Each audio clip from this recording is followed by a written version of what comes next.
Welcome to the Seth Guru podcast on the Makers Bar Network, where we're creating 1 million leaders today for tomorrow.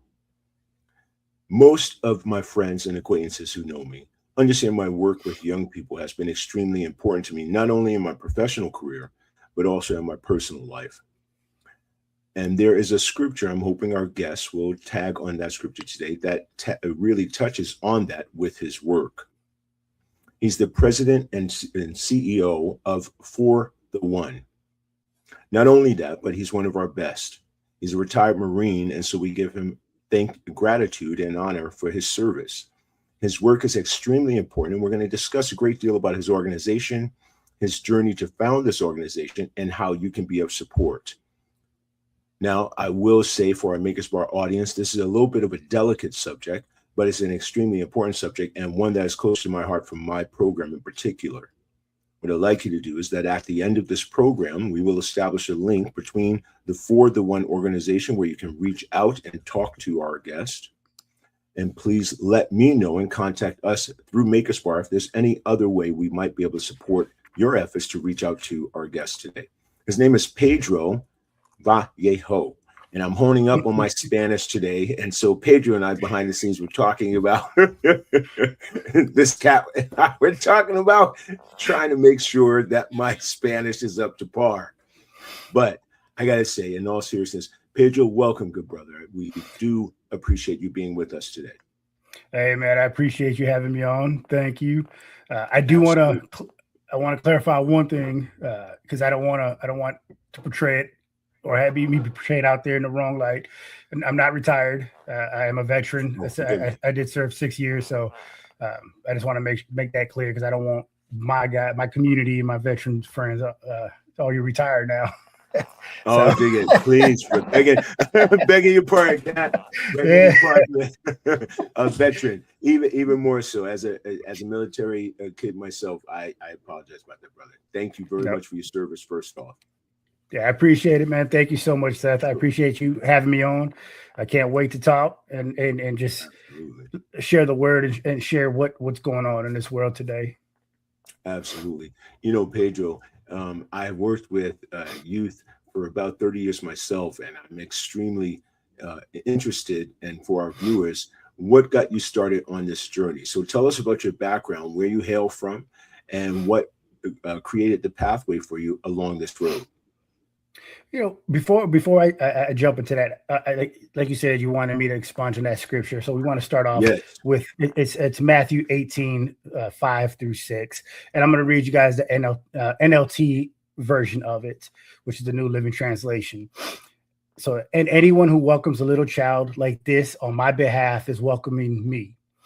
But if you cause one of these little ones who trust in me to fall into sin, it would be better for you to have a large millstone tied around your neck and be drowned in the depths of the sea. So, and I'm glad you did that. I always found it very interesting. It was drowned in the sea to have that. And the scripture had talked about that. Thank you very much for sharing that. Yeah, of course. And, the secular world looks at Christianity and they see, love. God talks about it. And Christians as well. It's always talking about love. But this verse right here shows you how serious God is about children. He's talking about, if you cause one to sin, you cause one to stumble, you do anything against a child, just tie a millstone around your neck and throw yourself into the ocean. It's worse to harm a child than anything else that we can think about doing to other individuals. A child is sacred to God. We were commissioned to protect them and make sure that children are safe in this world, in our society, across the globe. So that wanted to start off with that scripture. Absolutely. And I appreciate that. We did mention that. And I couldn't think of a better way to begin the rest of our program. Pedro, how did you tell us where you were born and what led you on this path? So I'm originally from Milwaukee, Wisconsin. Not many people know of it. It's a small little city. It's about 500,000 people. In retrospect, you can fit it in Jacksonville, Florida 17 times. That's how small it is. and I know that I lived in Jacksonville for quite some time. But my dad is first generation, or he's a migrant from Mexico. My mom, she's born from two migrants in Mexico. So like we was talking before the interview, you know, I guess we could say that I'm a 1.5 generation American Mexican from Mexican parents. But yeah, so from there I joined the Marine Corps in 2007, and then my end of contract, my end of service was 2015. So it was 6 years plus 2 years of my inactive service, where if we needed to be called up again and activated, they could have taken me out of my inactive time and reactivated me. One of the biggest things that led me to here is during my deployment in 2007, 2008, we were on a mounted patrol and I was on the lead vehicle. I'm the gunner. So I've got to make sure I'm looking out, trying to spot IEDs, potential contact and whatnot. So driving to this little town, we actually hit the electrical wires and took out the power to the entire village. So at this point, we call in. We have to get our engineers to come out to fix some of this, fix the stuff, the lines and everything. So we're holding security, and I'm talking to this little girl. She's talking to me about, you know, I'm learning English, and ecstatic, showing me her book, her English book, just super happy that she's learning English. And I remember two men, grown men, they pick her up and take her into a building, which it was a compound, and I could hear them beating her on the other side. So being a protector, I started to jump out of the vehicle, out of my turret, to go rescue this little girl. And I remember my sergeant telling me, keep my backside in the vehicle. That's their culture. We're not getting involved with that. And it just festered. It burned me inside to have seen this and didn't do anything to help this little girl. And I remember getting back to base, to our base, and I told my sergeant, look, next time I see that happen again, you can tell me stop all you want. You're gonna have to NJP me or court martial me because I'm going on. I'm protecting that child. So fast forward to 2022, my wife actually started volunteering with a nonprofit doing the counter human trafficking as well. And during this time, I just rededicated my life back to God in 2013. Backslid a little bit in between there, and in 2020, it actually rededicated my life again to God. So I get a call from the CEO of that organization, the founder, is that, hey, do you want to go on a deployment? We're going to be going to DR and training their police in tactics and other things. Absolutely. So I go there, and we're literally at a hotel where I can pick up a rock and throw at a house that had 100 girls in there that were being trafficked. We can't do nothing because we don't have authorization, but they're there. One of our things, we were supposed to go on a raid that week to rescue those girls, but the prosecutors wouldn't give us the approval to do so, so we couldn't. So we did our training of their SWAT team. We walked through downtown, and you can see girls being trafficked, girls being sold for sex and whatnot. So it's in some areas, it's so prevalent and so out in the open, just nothing that can be done about it. What would you say were the ages if you had to guesstimate? I'd probably say 14, 16, young girls that unfortunately their lives have been destroyed. And were some of your colleagues also seeing this happen? Yeah, so the entire team, we went with the CEO. There was he's a Green Beret, retired Green Beret that went with us. Another guy he was the Army, the National Guard, and then myself. So we're all walking around and we're seeing this, and it's like every one of us, the hairs on our backs are standing up. Like we all want to take action, we just can't. What did they tell you was the reason why you guys couldn't? The biggest obstacle in foreign countries, it's the prosecutors don't have a solid enough case. And the reason to be, here in the United States, we see when a case is presented, it's almost always airtight. Every T is crossed, every I is dotted. In these foreign countries, that's not always the case. There's gaps. There's stuff that the prosecutors, I can't do nothing with this. So I can't approve this raid. I can't approve the rescue of these girls because they're going to be sent right back out into the world, and the traffickers are going to be sent right back out into the world so they can continue doing what they were doing before.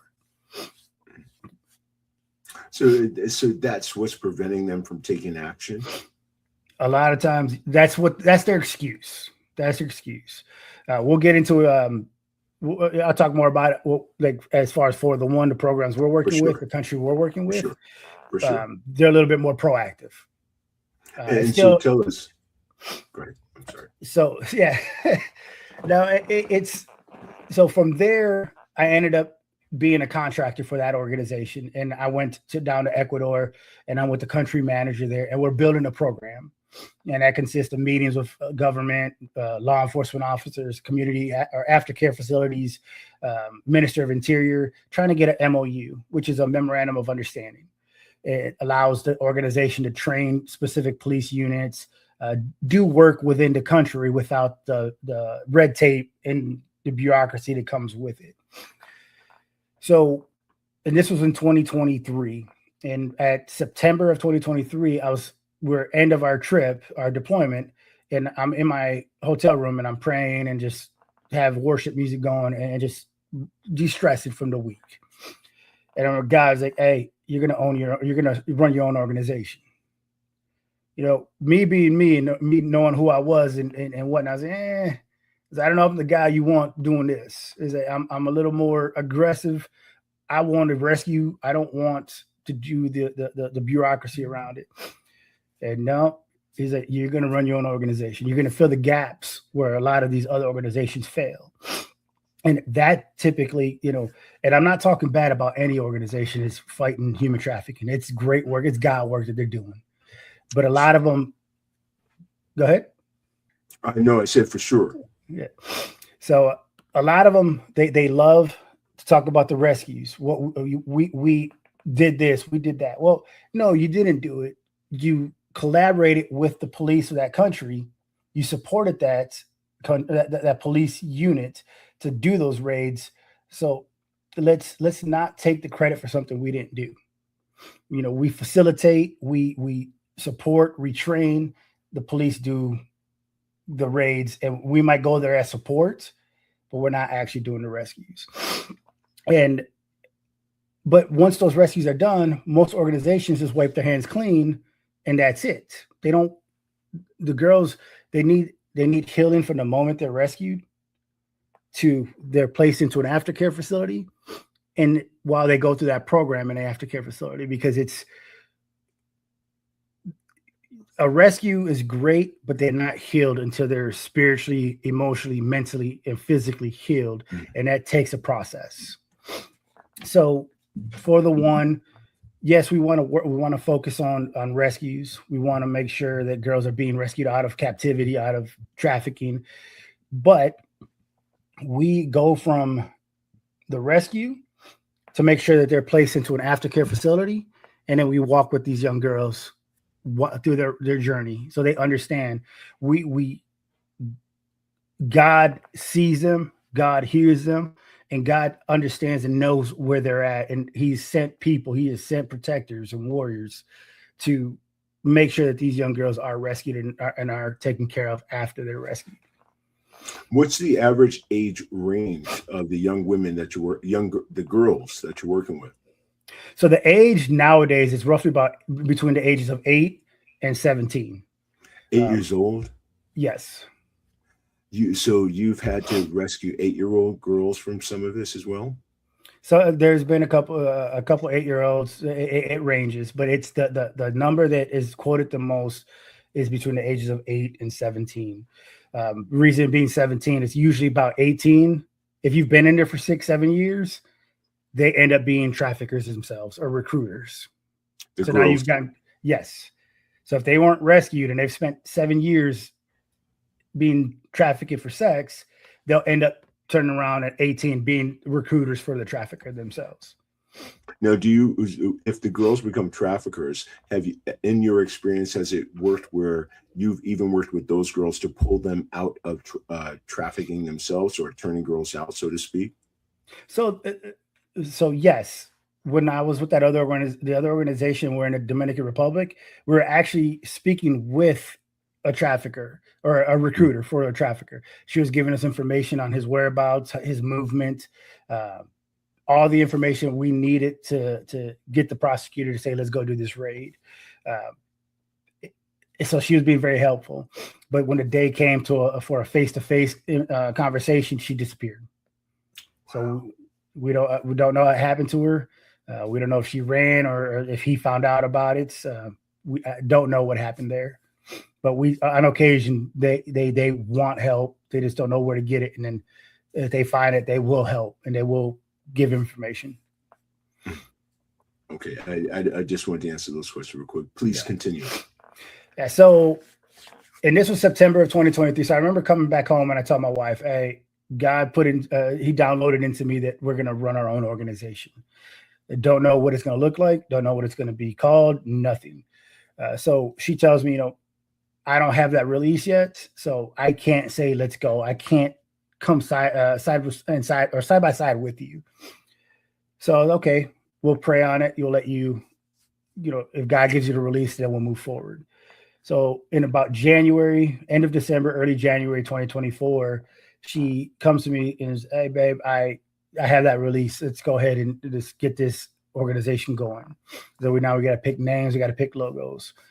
So we prayed for about 7-8 days asking for a name. And I remember on January 9th, I think it was the 9th, I was working for another company. I was working in IT security, and I decided, what, I'm gonna go take a nap. Jesus took a nap. It's biblical. I'm taking a nap. So, Right. Right. so for those who say, "Hey, I hate naps," it's biblical. Jesus took a nap. I think we forget that sometimes, Kat, right? Yeah, But it is important. It is very important. Yes. I mean, I'm not saying, my naps are like an hour, 2, 3, 4. Sometimes, I might sleep to the next day. If I've been up and I'm mentally drained, it's happened a couple of times. For sure. But a 30-minute nap, it's ideal for everybody. For sure. You take a little quick nap and you're good to go. This is not. But right in the middle of that nap, I got woken up out of a dead sleep. I had the name. I knew exactly what we're looking at. So I run out of my bedroom into the living room where my wife was at, and I said, "Hey, babe, I got the name." She's like, "Me too." Okay, go first. And that's where she quotes the parable of Luke 15:4. If there's a shepherd on the hill with 100 sheep, if one goes missing, will he not leave the 99 on the hillside and go find the one that is lost? I love that. Yeah, I noticed that. I love that one. Yeah, and I looked at it as that's literally what I was coming out here to tell you. That parable right there. Will he not go out and look for the one? Yeah. It's stuck with us, and that's where For the One was born. This is all God ordained. None of this organization that we've done so far is by my ability, my wife's ability. This is all through God. So now we're thinking about logo and how else can we represent God? For the one, we're searching for the one that is lost on behalf of God, who happens to be the Lion of Judah. Amen. So that's where you see the lion at here. I love the logo. It's dope. It's a representation. This is God right here. I'm here on his behalf. So there we go. 2024 January, we launched For the One. Now we start. I'm my goal, my plan, my idea was that we were going into Costa Rica. We're going to start working. That's not going to be our pilot country. That's what we're going to do. We're going to go in there, taking names and kicking heads. And God had other ideas. Well, real quick, why Costa Rica? So Costa Rica, it's a hub. It's one of the hubs in South America, Latin America, and there's such a big tourist attraction to Costa Rica that it's a big thing there. You can pull reports on each country under how they attack human trafficking, and Costa Rica is not good. In my opinion, this is no stats to prove this, just my opinion only. They don't want to fight it because it's a big part of their tourism. Oh, wow. Okay. So it becomes a little bit more hard to get into a country when they're not active or proactive on it. So yeah, that was my idea to go there. God had other plans. So he told me I'm going to Ecuador. That's where I knew. That's my contacts were all down there. I knew people down there. And me being me, I'm a little stubborn. And even now at 42, God and I have some conversations sometimes because he's got to give me the logic behind what he's asking, because I'm very, once you tell me do or you give me a mission, I'm going for it. So he tells me Ecuador. It was about 3 months where I argued with him, and finally I gave in. Your will be done. We're going to Ecuador. We're gonna start our program down there. But he hadn't finished giving me the mission, and I was already running 100 miles an hour. Marine Corps taught me how to go 100 miles an hour all the time. It never taught me how to slow down or stop. So God was telling me, hey, slow down. Let me tell you the mission, the entire mission, so that you can move forward. And I wouldn't slow down. I wouldn't stop. Like we were talking before, he forced me. He forced me to stop, and it was painful. I had surgery on my shoulder and on my elbow about 12 weeks ago now. And so for about 8 weeks, I slowed down. I was stopped completely. And during that time, I was able to get back into the word more. I got closer to God. My relationship, my walk got more, it got tighter. It got closer to him. It actually started helping with them. We weren't having marital problems, but I saw that we were just getting closer together. And if you ever seen the pyramid, you got God up here, wife and husband on the side. The closer you get to God, the closer. Yeah. So we started getting closer. And through all this waiting and all this sitting around, in my opinion, doing nothing, God was working. God was working on our behalf. And at this point, he's working so much, and there's so much momentum behind the organization that I can't keep up with him now. And I'm asking him to slow down. It's when God gets moving, we just need to get ready for the ride, because when he's got plans, there's nothing that's going to stop him. That's right. No matter how broken I am or how not perfect I am, imperfect I am, once he gets going, there's no slowing him down. Now, in particular, you found this work, so God led you to the work with children in particular. Now, for you, that incident happened in your childhood. Did you see yourself going into this way, or did you see yourself becoming involved this actively? So, since a young boy, I knew I was a protector. Okay. If you were messing with my sisters, my nieces, my cousins, anybody, I say nieces like I had nieces back when I was a little boy. It's but you have older brothers and sisters. yes, I'm of six, so Okay. I'm the fourth oldest. So I'm one of the two middle children. Okay. Yeah, But yeah, if I saw anything where somebody was trying to mess with a young girl, a woman, I would get involved. I'd say something. I remember there was a time that I was, I think, 7 years old, and I tried to fight some 20-year-old dude because he was beating up on a woman. It's who I am. I'm a protector. I'm a protector of women. I'm a protector of children. A protector of people that just can't protect themselves. I don't care who you are. If you can't protect yourself, if somebody's trying to do you harm, and I can stop it, I'm going to. I find this very interesting, and we shared this someone in our previous chat. I think some of us as men, we do have that natural instinct, and I don't know that natural does it enough justice. That God instills in certain men that here is what I want you to understand: you are a protector of women, Mhm. and not only that, but you're a protector of children, and that includes boys. Are young boys a part of the rescue efforts of your organization? Absolutely. When people think about sex trafficking, human trafficking, they just see girls. They do, It's and I think that's a tragedy, bro. I think Mhm. it's extremely important. I was talking to a colleague, and we were talking about another victim that was saying, "Do young boys have voices that are victims of SE crimes?" And I think that's extremely important. So, if you don't mind addressing that a little bit, Yeah, so and it's not a large number when it comes to the sex trafficking part. Young men are more exploited and trafficked into forced labor uh, okay. and stuff like that. But there is a small number of young boys that are into this are sent to the sex trafficking side. What are Um, some of those ages, real quick?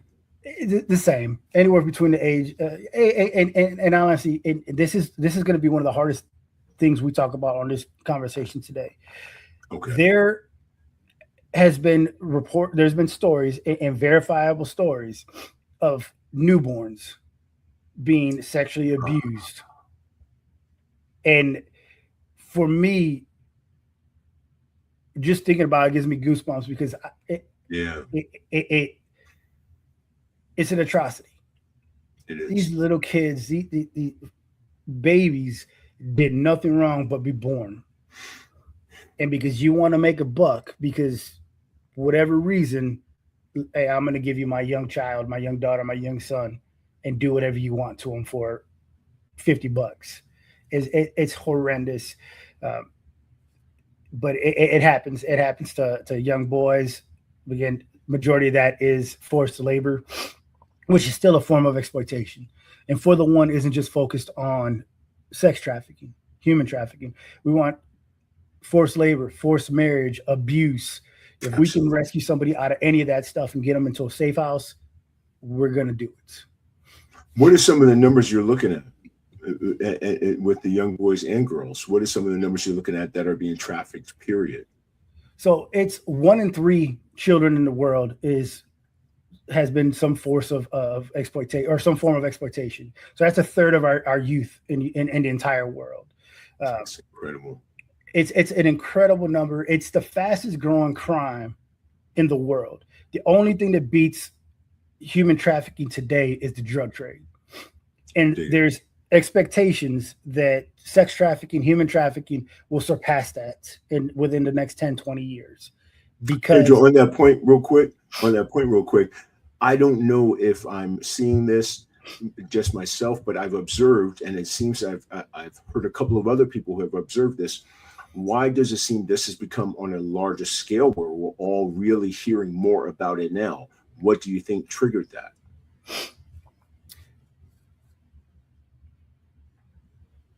organizations like For the One, Okay, fantastic. organizations that are doing work in this industry, where we're not sitting back and not saying nothing about it. We're not just doing the work and moving on. We're giving you stats, we're giving you numbers, we're giving you examples.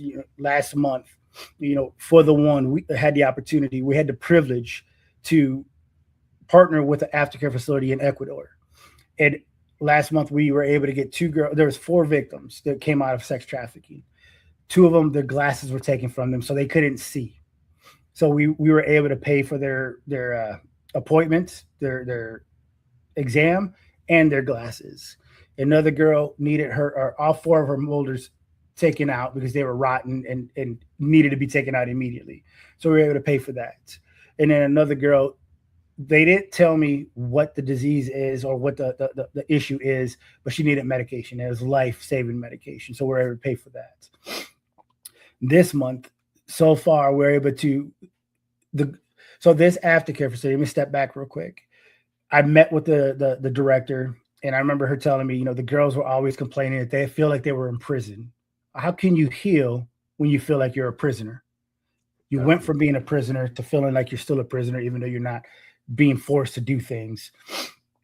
So one of our agreements were, we'll pay for the ability for these girls to go on field trips once a quarter. So this past Saturday, we got pictures not of the girls' faces, but they took them to a pool. 8 girls in this house were able to go to a pool, experience life outside of this the safe house, and just experience life. So that was, that's very humbling to me to see these guys. And for the last month, some of the girls actually sent us a message to, thanking us for helping them. Now they can see again. It's very humbling. I had another opportunity to go speak at a safe house where the 4 guys that we went with, we were the first men to ever step into the safe house, and the first men to ever be able to see any of the survivors. So as we're walking, they're giving us a tour of the house. You see paintings on the walls from the girls, because painting is a very big thing and to help heal. Girls therapeutically. Yes, it helps them express themselves when they can't verbally express themselves. And you see all this stuff, you're like, man, we have it so good in the United States. We have law enforcement that is trained. LA SWAT, they're trained almost as good as any military unit in the world. We have police that are trained.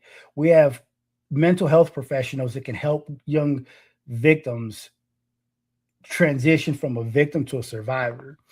And these countries don't. And God didn't say only work on your community. No, God's kingdom is God's kingdom. That's every edge of the earth, from every country to every climate to every place on this planet, God has sent us to do work. So we get upstairs to the top floor and the girls are doing yoga. And when they see the 4 guys walk through, now we're all big guys, beards, everything, former military guys. You see a lot of them just recoil in fear. And that's humbling as well. Like, man, I've never experienced somebody recoil like that from me outside of deployments. So it took a while for us to warm up, for them to warm up to us and start talking to us. And me being the only Spanish speaker there, I'm talking to the girls and I'm like, tell me, what do you guys want to do? What do you guys want to be once you get out of here? And, anywhere from prosecutors to models to actresses to doctors, all of them had dreams that prior to them being rescued, didn't see as a possibility. So rescuing is important. It's the first step to healing. And in the aftercares, they need to make it through that aftercare. Most of those programs are about 12 months long. And I'm glad, if you don't mind, Pedro, backtrack a little bit. So you rescue a group of 3 young ladies, 1 boy. Take us through the transitional phase of your organization. So now they've been rescued. Start from there. So they've been rescued. They'll be taken to a holding house. From there, the prosecutor or a judge determines what safe house they go to. So we, as an organization, try to talk to the judge. Can we get them into this house? That's the house that we partner with. We'll make sure that they're taken care of for the program. Sometimes it works. Sometimes they absolutely not. And they'll send them to different safe houses where we'll have to go start relationships with the other one, because we want to make sure that girl is taken care of. It's harder because you don't want everybody, the other survivors, to feel like they're not cared for. So that's why we try to get them all into this one safe house that we partner with, so that we know the girls and they know us, and we start building that relationship, that foundation with them, that we're going to be there for them. Now, a quick question on that. So I would imagine you vetted this safe house and the organizations. Just for some of our listeners that, I think it's extremely important to note, since the increase in information and awareness about some of the trafficking, people have also found some of the scams and so forth, or organizations that have not been properly vetted. So your organization, For the One, has vetted this organization and does vet them. Yes, I meet every single one of them.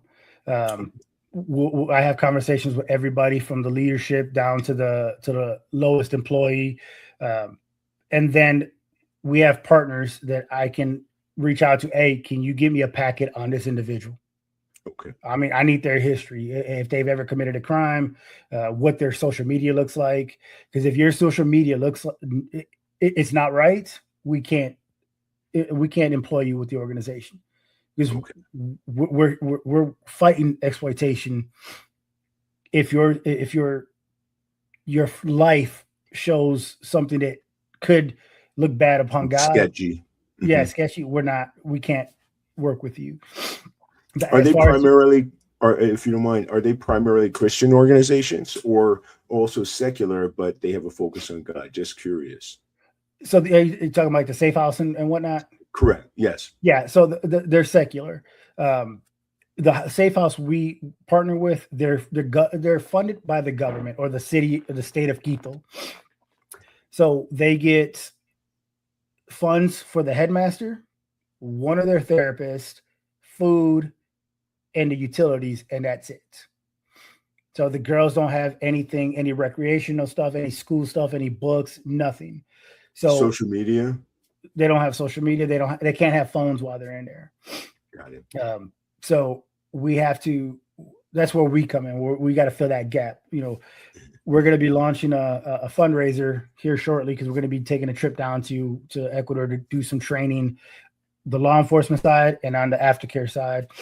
But they presented me with a project to help build this safe house up. And one of the things they asked for is guitars. The girls, they get lessons weekly, but those guitars go back with the instructors. So imagine one of the girls finding that they love music and they want to keep learning guitar. Well, they can't until the following week when those volunteers come back.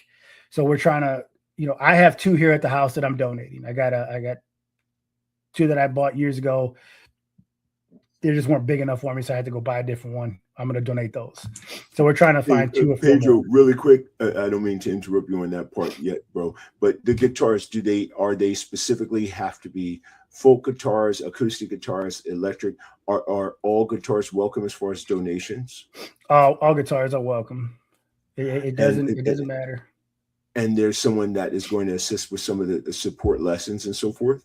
Yeah, so they have volunteers that go weekly to the house to give these lessons. So the girls that like music, they take the class, and then they wait till the next week so they get the guitars back, so they can't keep practicing. So we want to make sure that they can practice, and once you fall in love with something, you want to keep doing it, right? So yes. We want to make sure. Sure. I know a good cat that I want to make sure. So in order for a person to donate the guitars, they contact For the One, your organization, or is it separate email or contact information to be able if someone wants to give donations of the guitars themselves? It'll be contact For the One. You can contact me at pvallejo at forthe-one.org, or you can go to our website, and in the contact page, you can let us know and we'll reach out to you. And that's just at forthe-one.org is the website. I'm glad you told me that. Yeah, no, I'm glad we actually touched on this too. That was another surprise, because we have a really good cat that I think would be very interested to help support some of the efforts in that way. And I didn't want to derail too much of our conversation, but that struck a chord. And I want to, again, Maker's Bar and myself would like to be able to be as much support as possible, especially now that we know that we have a direct link of someone who has a great deal in the music industry with guitars and guitar creations and a number of that. Yeah. So we'll talk behind the scenes on that as well, though. But I'm glad our viewers are able to have some of that information. Yeah. And For the One, we're a small organization. We're still building. It's me, my wife. We have another. He's actually a police officer out of Milwaukee, Wisconsin. He's on their human trafficking task force. Okay. So I was going to ask you about your team. So tell us about your team and your staff and support. So right now, it's all volunteer based. Even myself as a CEO, I'm volunteer. We my wife and I have been funding the organization for the last 2.5 years.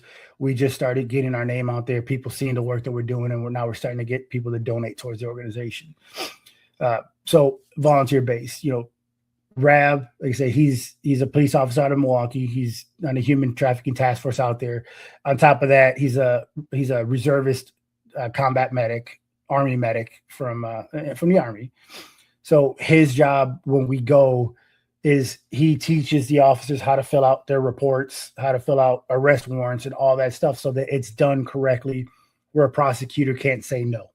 It forces them to say, this is more than I needed. Let's go get this guy. And then he's also teaching some of the medical stuff, stop the bleed. He wrote the SOPs for the Milwaukee Police Department on the stop the bleed, their medical stuff. So he's a great asset to the organization. We got my buddy Jack. He's the retired Green Beret. He teaches. He was an instructor while he was in the Army. He would go to other countries and teach their militaries how to do specific tactics and whatnot. So he's one of our volunteers, and he teaches as well. And we're growing our network. I've been reaching out to a lot of guys I served with. We want individuals that want to help, service members and law enforcement officers who want to help. We're looking for grant writers. We're looking for social media coordinator. We're looking. Well, you know what, Pedro, brother? So real quick on that, I noticed that you had access for people to fill out a form, and I want to stay on our track, but just so we can point out access for persons to be able to fill out a form on Facebook. Where's the location for the forms for volunteers who are interested? So the way you start that out is it's the contact us page on the website. Once you contact us and you tell us what how you want to support, if you want to volunteer, then we'll send you a document that lets you'll fill out, this is what I'm looking to do. I want to volunteer as a grant writer. I want to volunteer as a social media coordinator, and we'll have you fill it out. And gives us information about you. And then obviously we're going to do research on each individual that submits inquiry wanting to be a volunteer. There is an extensive background check to make sure Yes. that everyone's on the fantastic. Yeah. So go ahead. That's what I was going to say. We'll actually, one of the requirements for any volunteer for our organization is a background check. So we'll send you a link. You fill out all your information. We don't get like your social and all that. We don't get any of that. We just get the report that comes with it. And it's not just your state. It's globally. If you move here from another country, we're going to see if you have a criminal history in your country of origin. So we do background checks on everybody. And are there any particular state representatives and/or representatives of the United States in particular, or even just Milwaukee, that are participating and assisting you as well? Currently, no. My focus hasn't been on them. My focus has been on the rescues and the aftercare. Being that I'm volunteering myself right now, I got to pick and choose where I'm trying to build my network. For sure. There are a couple guys that are in the pipeline to speak to, a couple representatives, but that hasn't materialized quite yet. Which brings us to this very sensitive topic as well, bro. Thinking of my words carefully here. With the recent distribution of the JE files, there is a strong distrust as far as our representatives and those who represent us to be involved in any of movement to help prosecute. So do you have some of those concerns? Is that part of the reason why you don't immediately partnership with some of the representatives? Or is it just more so, as you mentioned, because your efforts in particular are just doing the rescues? But would you say that's maybe a little bit of the apprehension of having some assistance from state representatives, et cetera? No.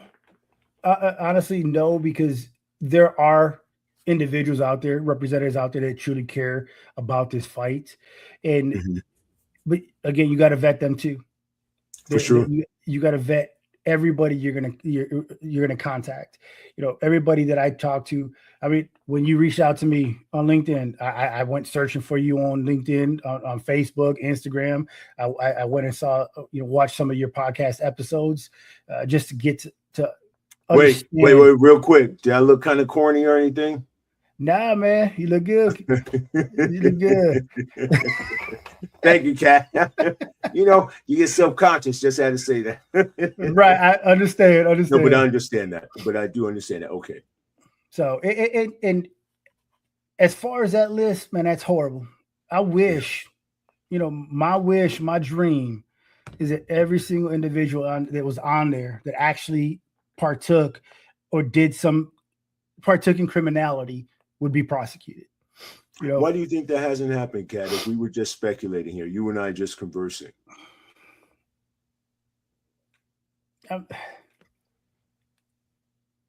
It's a challenging kind of question, I know. It is. Yeah. I'm trying to be political about this, like politically correct.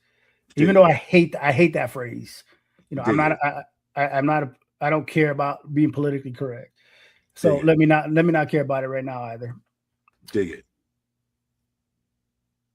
Government, no matter where it's from, what country it's from, it's not going to tear itself down. A house divided will tear itself apart.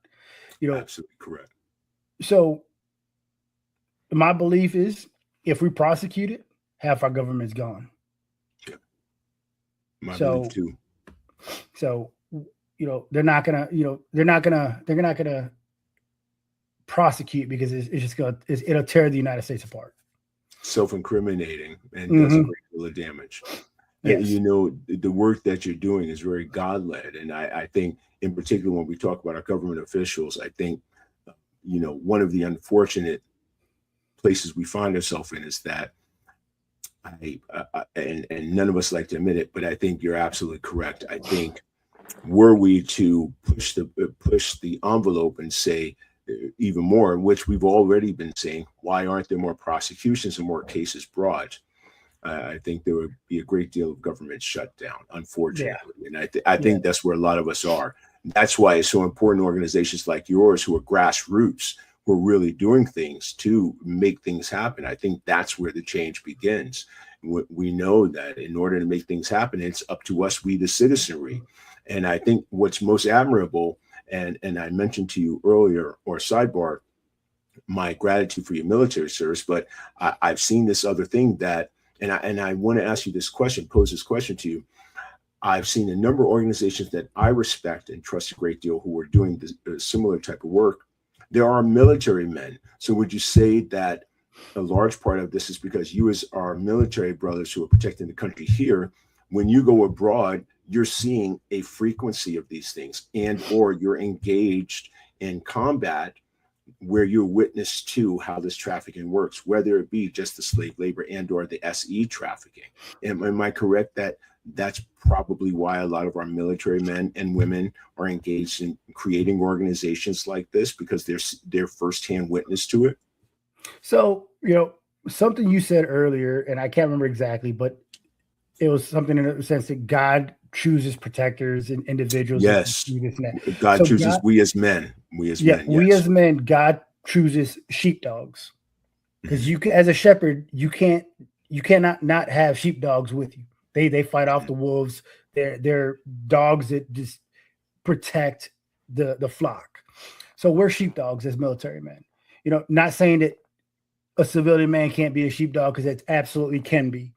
But something I was told years ago by a pastor, because I struggled with my service and being a born again Christian. How do I mix those two together? And this pastor come up to me and tells me, God's got a word for you.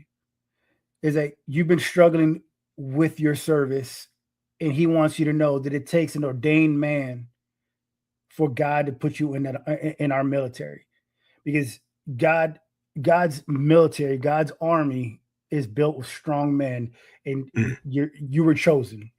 So don't question what you did in the military. Don't question what you had to do, stuff like that. God put you there because he needed you there. I believe that. And you know what is so ironic? Yo, Kat, I got to tell you, when you said that, I'm still getting the goosebumps on my arms. For whatever reason, it brought to my memory. I had a dream where I met this cat, and he said exactly what you said and looked like that. Mm, And as soon as you were saying that, it resonated with my soul. That for whatever reason, I had a deja vu that where have I heard this before? And it was in this dream. And so mm, you saying that was a big part of that. And I do believe scripturally, we as men of God, we are called to be those protectors. And I think in the uh, noise of everything that's going on, men like yourself continue to be the light of that candle that's not hidden on a hill, that's shining mhm, brightly, that God has called men to be men of honor and valor that are doing this work.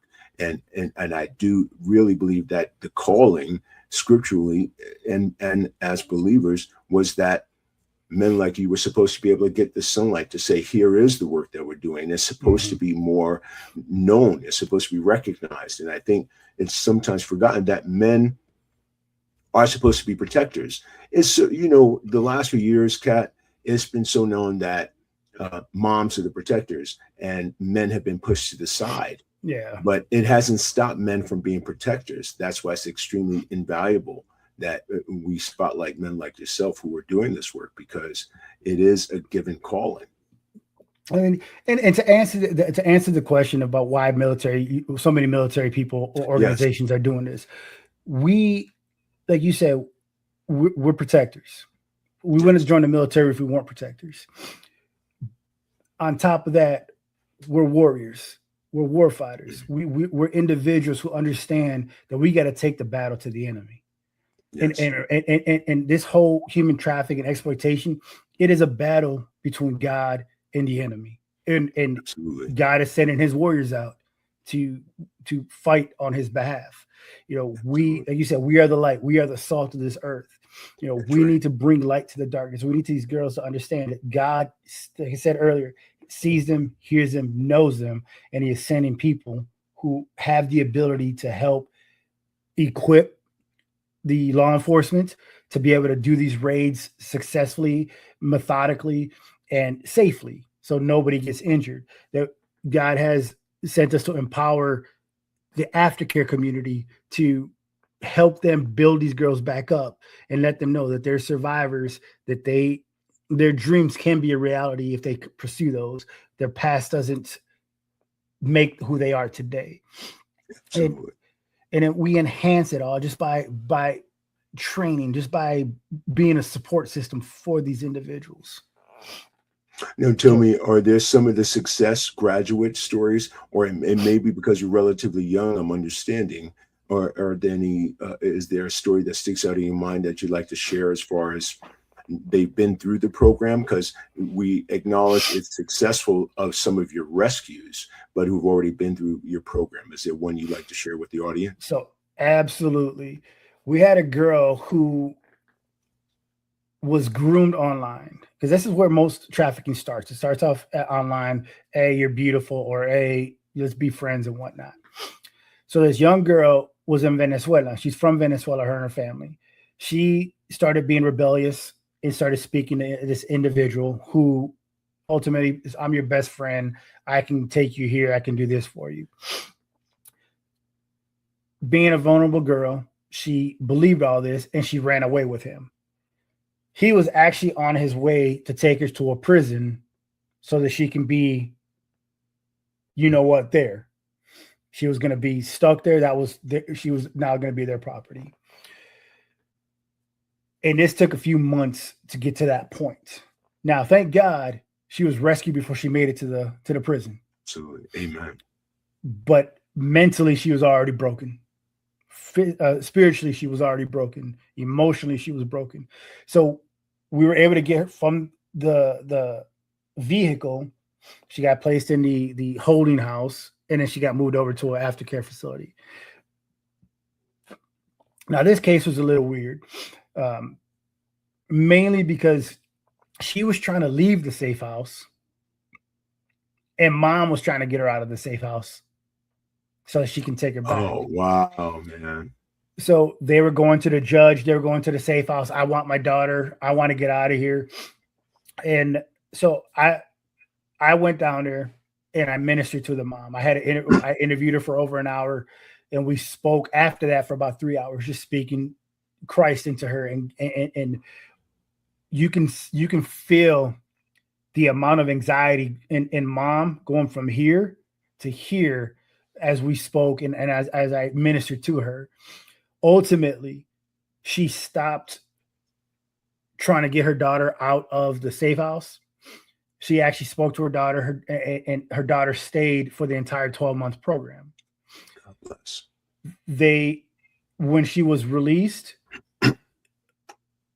her mom was able to get paperwork, and they moved to the Dominican Republic.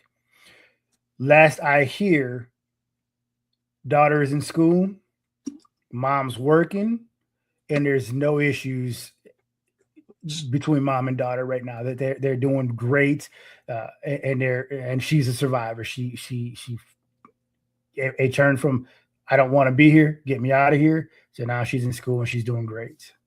How long ago was this last update? The last time I spoke about it was probably about 6 months ago with my contact. And our contacts in Ecuador right now, we have two. One is she works with the community aftercare, and then one is a retired police officer under investigative unit. So he's the one that knows. He gives me updates when it comes to rescues and stuff. And then the lady, our other contact, she tells me all the aftercare stuff and brings me needs and whatnot for that aftercare facility. You mentioned community aftercare. I really like the way you utilize that. Please explain to us a little bit or elaborate. Pardon me. Community aftercare. So it's the organizations that you partner with. Elaborate on that term. So the community and aftercare, the community, we're trying to build up a community of organizations, of individuals who work together to try to educate the community on trafficking, what it is, how to stop it, why it's not right. We try to partner with churches, with local businesses, other aftercare facilities, because every one of these aftercare facilities actually works in a silo. You got some that got millions of dollars because they get donations, and then you got the one that we partner with. It has nothing, that they need an organization to help support. So we're trying to get them all to come together. Hey, let's support each other. We've got extra funds this month. What do you guys need help with? We want to build a community of people that want to end this, want to prevent it, and they want to educate people on it so that they don't fall into it, or they say something, do something, or tell somebody. For the one organization, where do you see it 5 years from now? We'll be in multiple Latin countries. Our primary work is in Latin America, South America. I was going to ask you for sure. So there's, the police contact that I have in Ecuador right now, he knows 15, the commanders of 15 countries, the police. So, where the goal, the mission is to cut the head off the snake. Who is the head? Who is the head, or where is the head? We got to find them. Now, are there specific targets that you guys have in mind?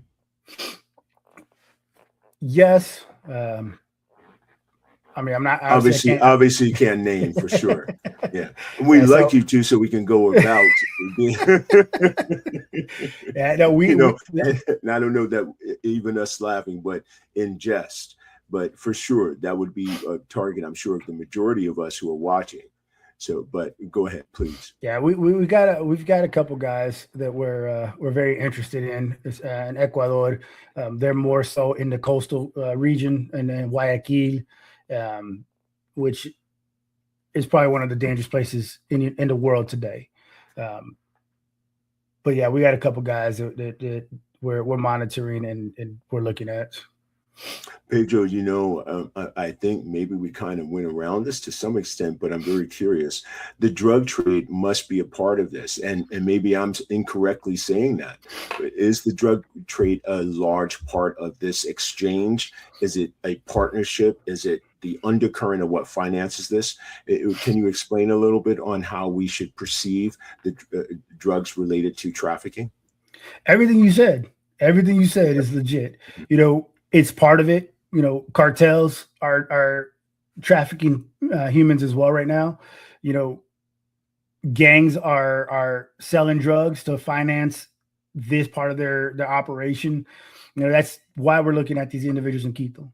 Okay. They're gang leaders who are also trafficking women and children, young girls. So, which if we take take them off the map, well, now we've disrupted an organization, and And that's the so, top guy.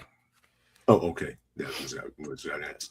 And then one more time to circle back to this, you deal primarily with the young women, but there is a component that is boys that are involved in this. So when people are looking at For the One organization, where their concerns have been for either or the genders, your organization handles rescue missions and rescue efforts and support aftercare support for both of those genders. It doesn't just focus on Hispanic young females. It's also young boys as well. Correct. If we get a report that this young boy he's been trafficked and put into a labor camp, oh, we're going to get him. That's God's child right there too. He don't need to Absolutely. be working 15, 16 hours a day getting beaten because he doesn't produce what the numbers they want you to produce. So we're going in there to rescue the young boys as well. It's not, we're going after God's children. And it Absolutely. doesn't matter if you're a girl or a boy. That's the best way that you said that right there. Now, I'm curious, just one of the ending questions would be, in the child labor trafficking, is it that they're forcing them into labor? Is this where the drug component meets? They're forcing them into labor related to working to help supplement the drug, or they're workers for the drug trade? Or is it the slave labor goes into various industries? Slave labor goes into various industries. I mean, there is an article. I can't remember the organization, but it's the Dirty Dozen What organizations. is that? It's a report of 12 organizations, U.S. based organizations, or just organizations in general that benefit one way or another of trafficking and exploitation. You know, companies like Apple were on it. Companies, I think it was Instagram, Facebook, TikTok. All of them were on that. They all benefit from trafficking. You know, Instagram. So some of our social media is a part of this whole thing. Whether it's unknowing or they just haven't done anything about it, you can always to make sure I'm not giving you wrong organizations. Please search for the Dirty Dozen article. It'll tell you the 12 organizations, and they do this every year. And I've heard of this also. I just wanted to clarify for some of our viewers. I've heard of the Dirty Dozen that listed a number of places where that was, but in further confirmation, social media organizations were a part of this. Yes. The footwear, athletic wear industry was a big part of this as well. And then in addition to that, one of the things that I think is also overlooked is that the fashion industry is a huge portion of that. Apparel, clothing, apparel, and fashion wear. And so with trafficking itself, I think, and I said this earlier, that the drug portion is kind of understood to be a part of it, but it's not talked about enough. But in particular, industrialization and large companies continue to benefit from some of this. And I think more and more as our voices and as we help to spotlight For the One itself as an organization, those need to be talked about. But I think a number of us, even if you're on podcast and or social media influence, whichever, but those big industries are so big, we often forget to mention that they're participants in this and their hands are dirty as well. Yes. And one other thing I want to say as far as young boys, you know, I talked about forced labor. There's another aspect of it. It's forced criminality. And specifically in Ecuador, if you're under the age of 18, you can't serve a sentence that an adult would serve. You might get 6 months for a crime that an adult would get 35 years for. So they force these young boys to go commit these crimes because they know they can't be prosecuted. They can't be prosecuted like adults. So they'd be right back out and they can force them to do the same crime again. So that it takes away from them having to, potentially going to prison for a long period of time. So those are the type of, we'll rescue them type of young men as well. If we know that it's happening to you, hey, let's get you out of there. We'll take care of you. Absolutely. The biggest issue there is there's no safe house for young boys. Oh, wow. So is that part of where we should be looking to help support to create safe houses for the young boys? Or is your organization doing something in that way where we can also benefit with some of our support? Part of our vision and part of our goals as an organization, you said 5 years, outside of being in other countries, it's to build an aftercare facility for these for young boys and young girls. That it's for the one name, for the one employees. We're funding it so that it to the point where we know everything, the ins and outs of the organization. Not that I don't know about the house that we're at right now, but I don't have a say in who's working there. I don't have a say in who becomes the director. We want to make sure that For the One has a footprint in the aftercare facility with our name on it. Fantastic. Pedro, good cat. And I'm going to talk about this cat thing just so our audience can understand some of our lingo. Absolutely.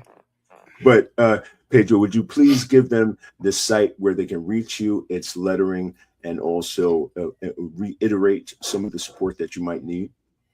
Yeah, absolutely. If you can reach out to us at forthe-one.org. That's our website. That's you can, if you want to contact us, you contact us through that. If you want to graciously gift us finances, the donate page is right on there.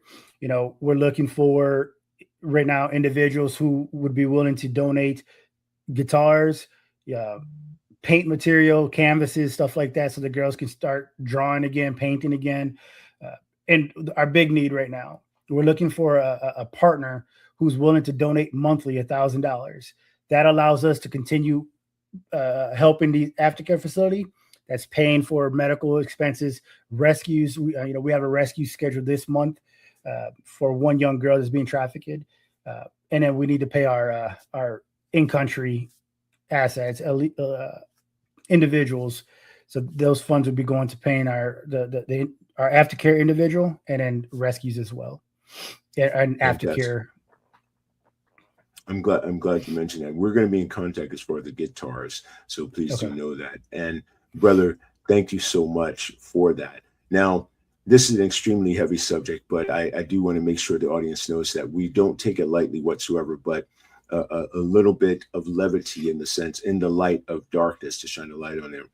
Both Pedro and I are cats in the sense that back in the day, we remarked to each other, we commented to each other. Pedro brought up to my attention, that was it was communicating as a cat was a cool dude, or it was a sign of affection, and it's old school props that are given. And so this good brother is a good cat, and I had appreciated that Pedro brought that to my attention, and so it made us smile a great deal. If you notice that a great deal, that's because of the old generation, when you had that chill vibe, which this brother does have, we recognize a good cat in each other's vibe, and so we're so,